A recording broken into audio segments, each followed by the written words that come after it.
Hey Adam, hey Ray, hey Stromer, get it on, got to get it on. Got a question for you.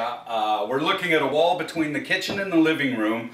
Right now we're standing in the living room and I want to go ahead and open this up and really kind of come in with a breakfast bar from the kitchen to the living room and open this up. I've had called a couple of contractors, can't get anybody to come out and look at it. I kind of live out in the woods, so to speak, in Oregon. I don't know if it's just too small for them to want to travel this far, so it looks like I may be going to do this myself.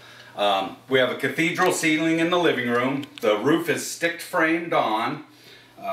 We have a wood subfloor sitting on piers. On each side of the wall, about 2 feet out, is where the piers sit. So there is no piers underneath this wall. And we'll go into the kitchen and take a look at it from that side. Okay, so now we're in the kitchen. Here's the wall where we want to have the pass-through. The floor is a subfloor, so we're not sitting on a cement slab, but it is a supporting wall. The wall is supporting the center joist of the ceiling for the kitchen. I don't know if it's a supporting wall for the roof. I wouldn't think so, given the fact of where the piers are sitting. But here's the punch through. My idea is that I'll come in with a cabinet, a breakfast bar type of situation. The refrigerator is actually going to go on this side of this wall strutting out. This wall is load bearing. The hip of the roof does come down on this post and come down. So the idea is I would do a breakfast bar. I'm going to leave this post here, maybe remove the drywall, narrow it a little bit. The refrigerator is going to go on this side of the wall, and then I'll come with a wall that'll tie here.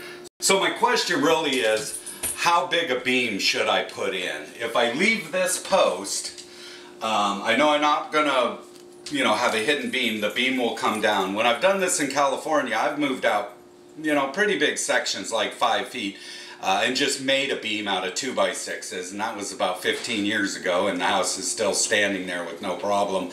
But given the cathedral ceiling, given where it sits on this type of flooring, what would you say would be the size for this beam, looking that I'm probably going to remove, 3 of the studs? And then my second question is this post.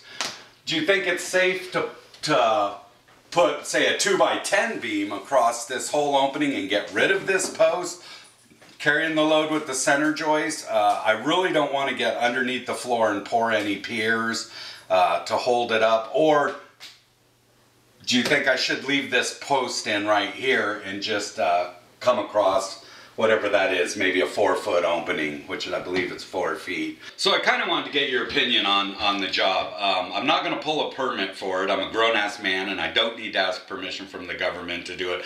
But on the flip side, I don't want the house to collapse after I'm done doing it. I'm confident with what I need to do and how I need to do it.